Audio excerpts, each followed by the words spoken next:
नमस्कार दोस्तों, तो स्वागत है आपका आज के हमारे इस वीडियो में, जिसके अंदर आज हम बात करने वाले हैं ऑप्स और गायनी के वो सारे इंपॉर्टेंट क्वेश्चंस जो आपके यूनिवर्सिटी के पॉइंट ऑफ व्यू से बहुत ही ज्यादा इंपॉर्टेंट क्वेश्चंस है। आज के इस वीडियो में हम बात करेंगे वन नाइट बिफोर 10 क्वेश्चंस जो आपको प्रिपेयर कर ही लेने हैं 2 रात पहले, ताकि आपके एग्जाम में कभी बिल्कुल बैक नहीं लगे। और बाद में हम डिटेल्ड क्वेश्चंस डिस्कस करेंगे कौन कौन से क्वेश्चंस है जो आपके एग्जाम में आ सकते हैं, और हमारे कौन कौन से क्वेश्चन है जो इस साल के लिए प्रिपेयर करने हैं, ताकि हमारा एग्जाम बेस्ट टू बेस्ट जाए। यहाँ पर मैंने दोनों पूरी ऑप्स गाइनी को 2 पार्ट में डिवाइड कर दिया, ओबीजी 1 और ओबीजी 2, पूरे सेमेस्टर के सिलेबस के अकॉर्डिंग, ताकि आपको कोई भी दिक्कत नहीं आए, एकदम इसको पढ़ने में इजीली और स्मूथनेस रहे। और जो ये पीडीएफ है वो आपको हमारे टेलीग्राम चैनल पर बहुत ही आसानी से मिल जाएगी। आपको सिर्फ nursing explorer PDF material Telegram channel को सर्च करना है, आपको पीडीएफ वहां पर मिल जाएगी available.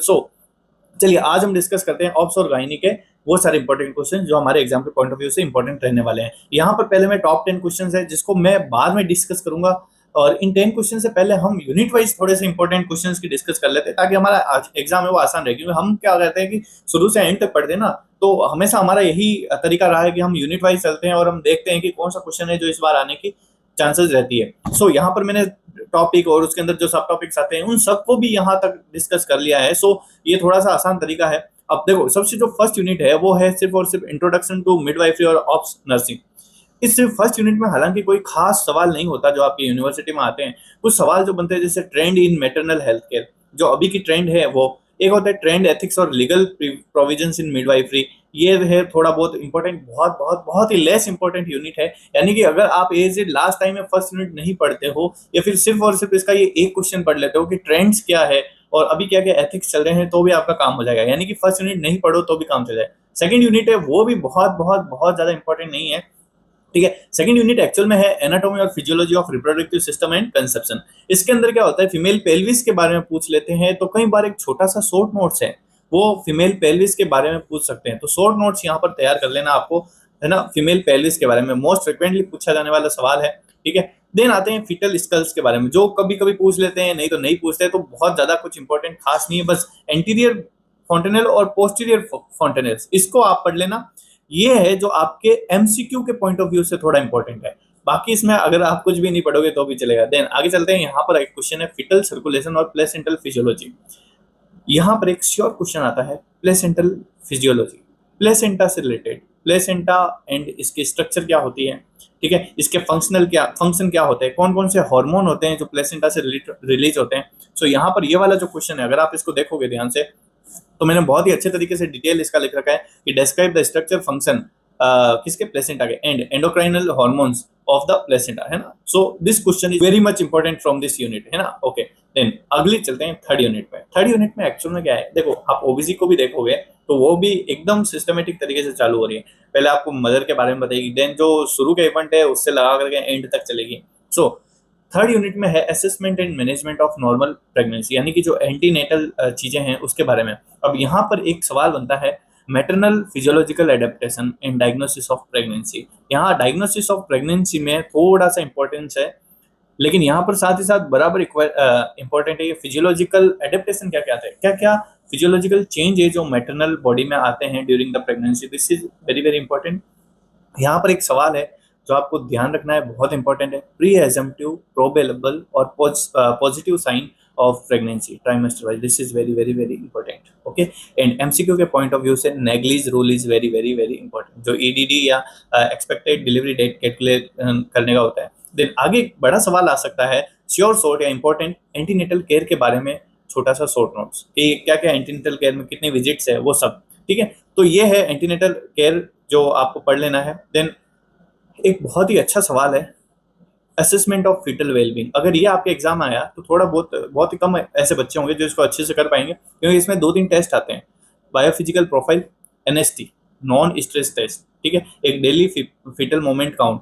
This is very very very important. और इस फीटल मोमेंट काउंट में कार्डिफ काउंट ऑफ 10, ये बहुत इंपॉर्टेंट है।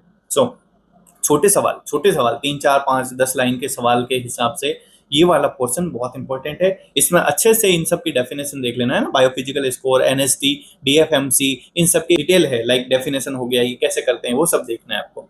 देन अगला फोर्थ यूनिट आ जाता है physiology management and care during the labour, और इसके अंदर one of the 100% sure short question mechanism of normal labour, है ना।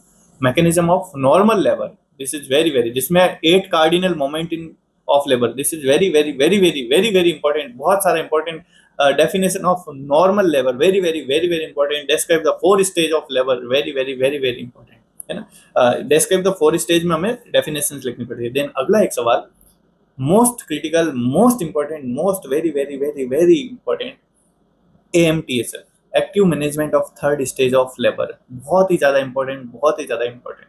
आगे एक सवाल है जो आपको पूछ भी सकते हैं, नहीं पूछेंगे तो भी कोई दिक्कत नहीं है, लेबर केयर गाइड, जो पहले पार्टोग्राफ था अब उसको हम लेबर केयर गाइड बोलते हैं। सो दिस इज हल्का फुल्का इंपॉर्टेंट, आपको पढ़ लेना है क्या होता है क्या नहीं होता है, शॉर्ट नोट्स आने के चांस है, बट बड़ा सवाल लेबर के बारे में आएगा, मैंने यहाँ पर बता दिया है, और जो हमारे टॉप 10 क्वेश्चन है उसमें भी ये शामिल है, ठीक है। आगे चलते हैं 5वीं यूनिट, यहाँ पर हमें पढ़ना है management and care of normal puerperium, जो पोस्ट नेटल पीरियड होता है उसके बारे में, यानी कि 4th trimester of the pregnancy.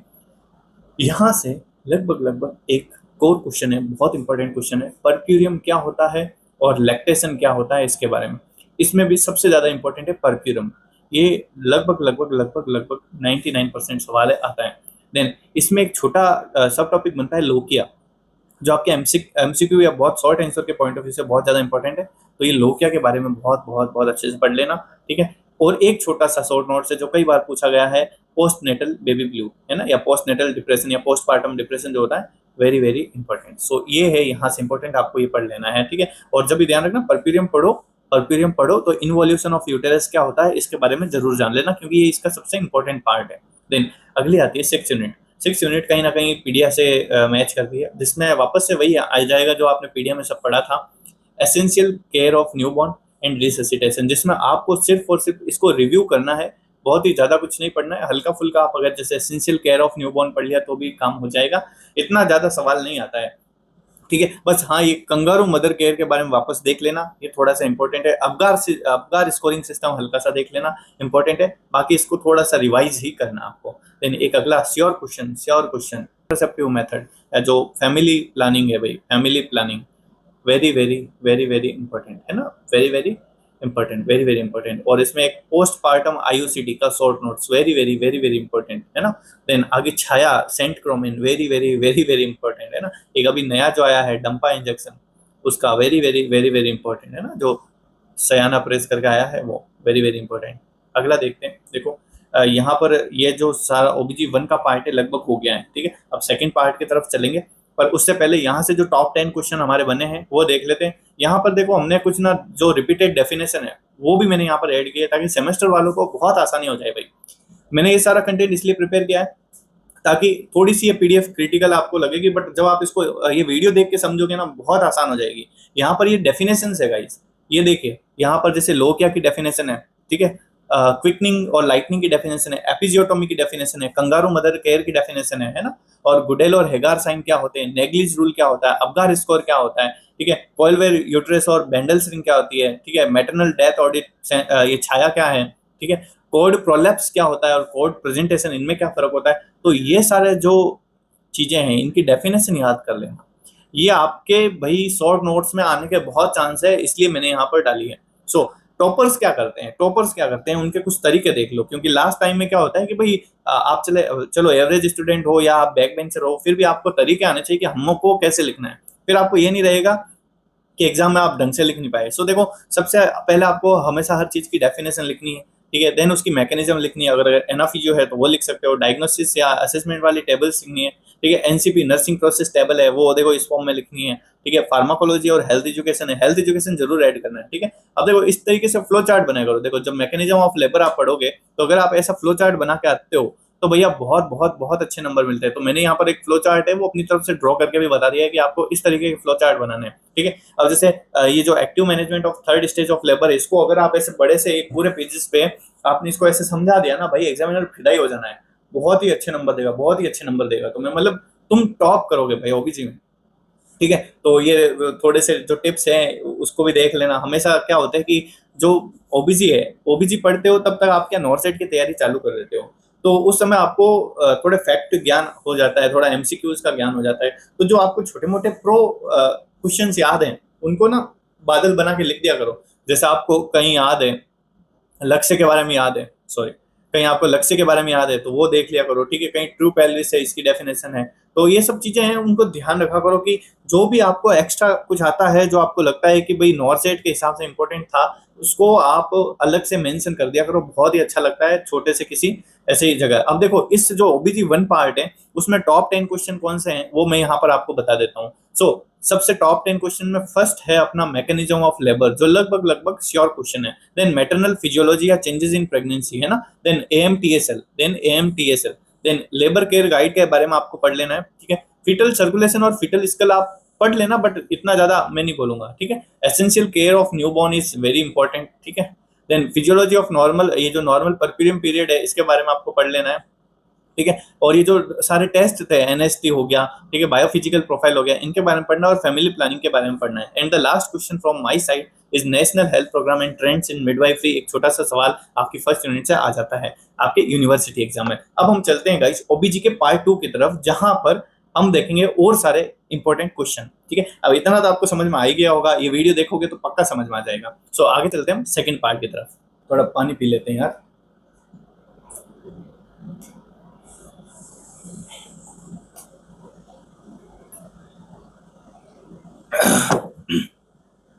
Hey guys, तो अब हम आ गए हैं ओबीजी के सेकंड पार्ट की तरफ, जब हम पढ़ेंगे गायनिक और जो भी डिजीज पोर्शन है वो जो सबसे ज्यादा इंपॉर्टेंट है, ठीक है। उस ओबीजी 1 को देखें तो लेबर सबसे ज्यादा इंपॉर्टेंट है, और यहाँ पर डिजीज पोर्शन बहुत ज्यादा इंपॉर्टेंट है। ओबीजी यार बहुत बड़ा सब्जेक्ट है, ठीक है, इसलिए वीडियो थोड़ा सा लंबा हो सकता है, बट इसको एंड तक देखना, मैं तुम्हें बहुत सारी चीजें समझा दूंगा, ठीक है। और अगर मैं फास्ट बोल रहा हूँ तो आप धीरे कर लेना, और अगर धीरे बोल रहा हूँ तो फास्ट कर लेना, बट वीडियो पूरा देखना।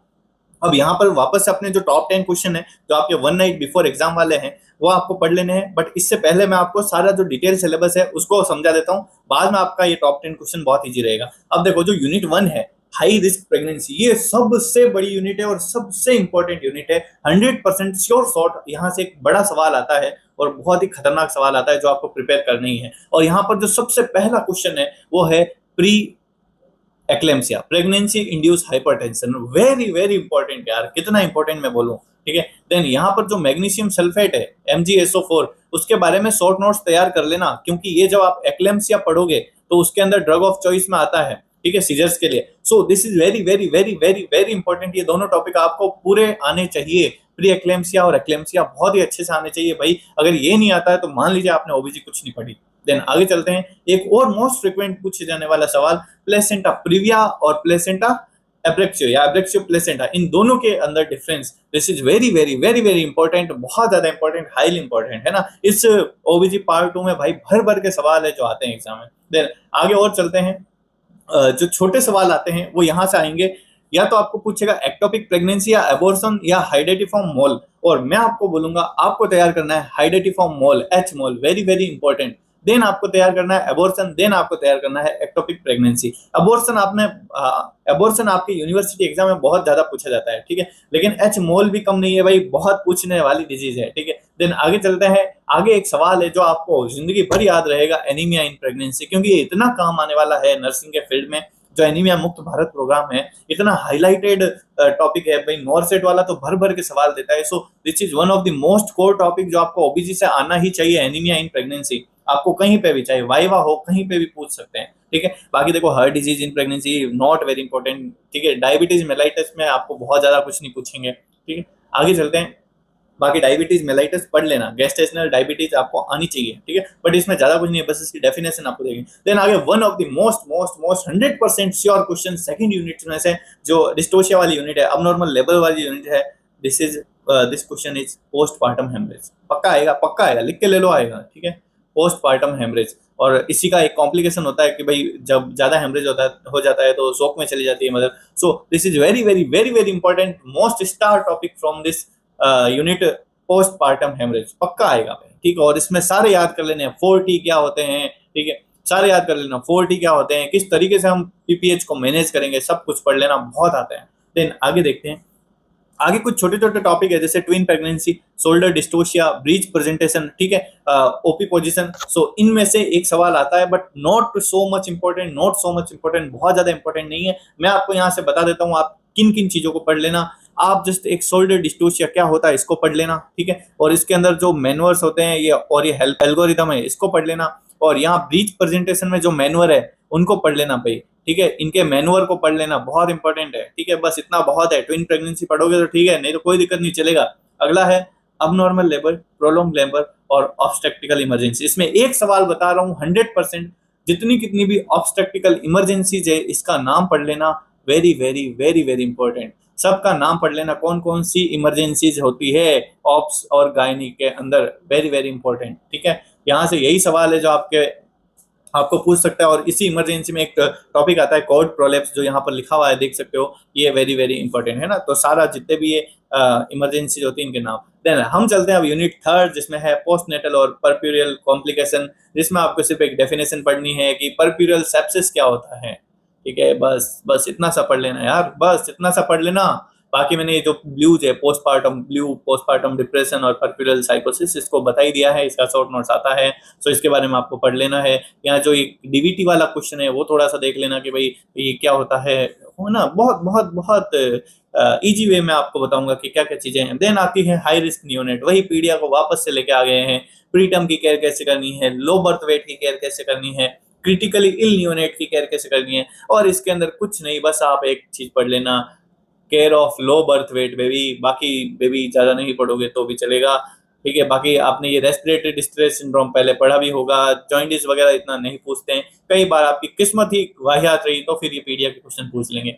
आगे चलते हैं ऑप्स और गायनी की जो सर्जरी प्रोसीजर्स हैं उनके अंदर, और उसके अंदर बहुत बहुत बहुत ज्यादा इंपॉर्टेंट चीजें नहीं है, ठीक है। नहीं पूछेगा एलएससीएस, इतना नहीं पूछेगा ये इंस्ट्रूमेंटल वेजाइनल डिलीवरी, नहीं पूछेगा इंडक्शन ऑफ लेबर, बस जो भी आप पढ़ना चाहते हो मैं आपको बता देता हूँ यहाँ से। एक तो ये ऑगमेंटेशन और इंडक्शन ऑफ लेबर किस तरीके से करते हैं, कौन कौन सी ड्रग्स हैं, उनके तरीके याद कर लेना। एलएससीएस के बारे में शॉर्ट नोट्स देख लेना, बस इससे ज्यादा कुछ नहीं पूछेगा। बाकी यहाँ देखो भाई, ऐसे सवाल तो आए हुए हैं, लेकिन अभी भाई अब 10-15 दिन की बात है, तो फिर इतना रिस्क नहीं ले सकते कि इतना डिटेल में हम पढ़ें, क्योंकि आपको और भी तो चीजें पढ़नी है ना भाई। अगला चलते हैं गायनिक पोर्शन की तरफ। गायनिक पोर्शन की तरफ एक सवाल फिक्स है जो गायनिक से आता है, और जिसका नाम है यूटेराइन प्रोलेप्स। लिख लो भाई, 100% सवाल है, 100% सवाल है। एक छोटा शॉर्ट नोट्स आ सकता है यूटेराइन फाइब्रॉइड पे, थोड़ा इंपॉर्टेंट है। एक 100% सवाल और लिखो, PID, pelvic inflammatory disease, very very very very important. So guys, यहाँ एक और सवाल है कि अब नॉर्मल यूटेराइन ब्लीडिंग कैसे कैसे होती है, कौन कौन से इसके क्लासिफिकेशन है, बस इतना सा पढ़ लेना। गायनिक में बहुत ज्यादा काम आता है भाई, बहुत काम आता है, ठीक है। जनरल नॉलेज के लिए पढ़ लेना, बहुत काम आएगा। आगे हम चलते हैं, एक और सवाल है इनफर्टिलिटी, कई बार पूछ लेते हैं, ये एआरटी में कौन कौन से प्रोसीजर्स होते हैं उसके बारे में पूछ लेते हैं। सो आपने ये पहले भी कभी पढ़े होंगे, तो थोड़ा बहुत इंपॉर्टेंट ये इनफर्टिलिटी वाला टॉपिक है, तो ठीक ठाक देख लेना, पढ़ लेना, इतना ज्यादा भी नहीं है, बट ठीक है। अब देखिए, यहाँ पर मैंने बहुत ही सारे रिपीटेड शॉर्ट नोट्स है और डेफिनेशंस है वो ऐड करी है, वापस से वही जो जैसे हम पहले पार्ट में ऐड किए थे। तो यहाँ पर इन चीजों का ध्यान रख लेना, जैसे एक तो प्रिचार्ड रेजिमेन होता है, उसको देख लेना है, बिशप स्कोरिंग क्या होती है, मैक रॉबर्ट मैनवर क्या होता है, हेल्प सिंड्रोम क्या होता है, बेंडल्स रिंग क्या होती है, कंगारू मदर केयर के बारे में पढ़ लेना, कोलवेयर यूट्रस के बारे में पढ़ लेना, बकरी बलून कैथेटर कैसे यूज करते हैं वो देख लेना, फोटोथेरेपी थोड़ा सा देख लेना, पेप स्मीयर या फिर सर्वाइकल कैंसर के बारे में देख लेना, हॉर्मोन साइन क्या होता है, सर्वाइकल सर्कलाज कैसे करते हैं, ये सारी चीजें देख लेना, ठीक है। अब हम चलते हैं भाई, आपने जो टॉपर सेंसर सीट प्रेजेंटेशन और फ्लो चार्ट ब्लूप्रिंट्स किस तरीके से लिखना है, तो वही सारी चीजें हैं, पहले भी मैंने यही सारा चीजें बताया था। और देख लीजिए यहाँ पर भी भाई ऐसे भाई पीपीएस का मैनेजमेंट कैसे करते हैं, सारी ट्रिक्स है यहाँ पर लिख रखी है। पहले हमने एमटीएसएल देखा था, यहाँ इसी तरीके से लिखना है भाई, ताकि आपके एग्जाम में सवाल बहुत ही तगड़ा है। इस तरीके के फ्लो चार्ट बनाने हैं ना, फ्लो चार्ट बनाने, देखो मैंने यहाँ पर बता रखे हैं फ्लो चार्ट, ये मैग्नीशियम सल्फेट का प्रोटोकॉल क्या होता है, इसके फ्लो चार्ट है, बहुत इंपॉर्टेंट है भाई ये फ्लो चार्ट, चाहे यहाँ से आप कॉपी कर लेना, कोई दिक्कत नहीं है, बट आपको एग्जाम में मजा आ जाएगा अगर आप ये सब लिख के आओगे, ठीक है। बाकी कुछ स्पेशल टिप्स है यहाँ पर भी लिख रखा है, जैसे in high risk condition always start answer with stabilisation and triage. हमेशा कभी भी बहुत ही ज्यादा इमरजेंसी वाला कोई सवाल आए तो हमेशा हम उसमें क्या करते हैं, ठीक है, तो पहले हम स्टेबलाइजेशन और ट्राइज करते हैं, एयर ब्रीथिंग सर्कुलेशन आईवीएसएस है ना, बिफोर द स्पेसिफिक प्रोसीजर, ठीक है। Then for the drug protocols हमेशा हमें clear concentration, route, rate of infusion, इन सारी और क्लिनिकल असेसमेंट पैरामीटर्स होते हैं, मॉनिटरिंग पैरामीटर्स होते हैं, उनके एंटीडोट होते हैं, उन सबको बताना पड़ता है, ठीक है। Draw systematic diagram for degree of laceration, जहां पर भी आपके सामने कोई डायग्राम आ जाए तो ओबीजी में डायग्राम पक्का बना के आना भाई। सवाल जो भी सवाल आपको लगे कि यहाँ पे मैं डायग्राम बना सकता हूँ, वहां डायग्राम बना देना, ओबीजी में नंबर आ जाएंगे भाई, भर भर के नंबर आ जाएंगे, आप ओबीजी के टॉपर बन जाओगे। अब यहाँ पर हम बात कर लेते हैं टॉप 10 क्वेश्चंस जो आपके एग्जाम के पॉइंट ऑफ व्यू से बहुत ही ज्यादा इंपॉर्टेंट रहेंगे। वो टॉप 10 क्वेश्चंस जो आपको 1 या 2 रात पहले पढ़ लेने हैं, और ये यहाँ पर है भाई प्री एक्लेम्सिया और एक्लेम्सिया, पहले नंबर पे लॉक कर लो। Then APH antepartum haemorrhage, placenta previa और एब्रेक्सियो प्लेसेंटा। देन है भाई postpartum haemorrhage, postpartum haemorrhage. Then abnormal labour के बारे में थोड़ा सा देख लेना, बट ज्यादा इंपॉर्टेंट नहीं है, इससे ज्यादा इंपॉर्टेंट एक्टोपिक प्रेगनेंसी और अबॉर्शन है। देन ऑब्स्टेट्रिकल इमरजेंसी के सारे नाम, सॉरी, देन ऑब्स्टेट्रिकल इमरजेंसी के सारे नाम देख लेना। और then care of high risk neonate होता है जिसमें निको के प्रोटोकॉल, इसमें मेनली कौन सा, लो बर्थ वेट बेबी का देख लेना। Then medical disorders in pregnancy जिसमें जीडीएम वगैरह है, इतना कुछ खास इंपॉर्टेंट नहीं है, लेकिन anaemia in pregnancy is very important. Then आगे देख लेना यूटेराइन प्रोलैप्स आपके गायनिक पार्ट से वेरी इंपॉर्टेंट है, और पीआईडी साथ में वेरी इंपॉर्टेंट। आगे चलते हैं, इनफर्टिलिटी के बारे में थोड़ा सा देख लेना और एआरटी के बारे में देख लेना। इस तरीके से आपका सारा काम हो जाएगा। और जो अपने भाई इमरजेंसी कॉन्ट्रासेप्टिव्स हैं उसके बारे में भी देख लेना, फैमिली प्लानिंग में मैंने अलग से बताया नहीं है, तो इमरजेंसी कॉन्ट्रासेप्टिव जो है उनके बारे में देख लेना, ठीक है। परमानेंट मेथड ऑफ स्टेरिलाइजेशन क्या क्या होते हैं, ठीक है, परमानेंट मेथड मेल और फीमेल दोनों के देख लेना, परमानेंट मेथड ऑफ स्टेरिलाइजेशन, ये सारे हैं जो आपके एग्जाम में आने के चांसेस बहुत ज्यादा है। सो इस तरीके से अगर आप प्रिपरेशन करते हो ओबीसी की तो आपके बहुत ही अच्छे, बहुत ही बहुत बहुत शानदार नंबर आ जाएंगे, बहुत शानदार, ठीक है। सो बाद में आके थैंक यू बोल देना इस वीडियो के बाद में, और बताना कि भाई हमने लास्ट टाइम ये क्वेश्चंस पढ़े थे और हमारे नंबर आ गए, जो उन्होंने बोला वो सारे आ गए। मैं यही चाहता हूँ कि तुम आज रिव्यू लिखो मत लिखो, एग्जाम के बाद आके रिव्यू जरूर लिखना, चाहे पॉजिटिव हो या नेगेटिव हो। अरे नहीं अच्छा जाए तो गाली दे देना, मैं गाली सह लूंगा, बट जो भी है भाई बता देना कि हेल्प हुई या नहीं हुई, ताकि मुझे पता तो चले कि मैं तुम्हारी कितनी हेल्प कर पा रहा हूँ, मेरा चैनल तुम्हारे लिए काम आ रहा है कि नहीं आ रहा है, या फिर ये वर्थ इट नहीं है। सो इफ यू वांट कि हम इस सीरीज को कंटिन्यू रखें तो बताते जाओ मुझे क्या क्या बनाना है, कमेंट किया करो क्या वीडियो बनाना है, ताकि मुझे पता तो चले कि तुम्हें क्या चाहिए, किस प्रकार के वीडियो चाहिए। So guys thank you so much for watching this video. कोई टाइम वेस्ट हम नहीं करते, हम सिर्फ पढ़ाई पे ध्यान देते हैं, अपनी फालतू की सारी बातें बंद है। सो चलिए अब अच्छे से इन सारे टॉपिक को प्रिपेयर कर लीजिए। All the best for your exam. बस सब्सक्राइब करके जाना और शेयर करके जाना। मैं देख रहा हूँ रेस्पॉन्स बहुत कम आ रहा है।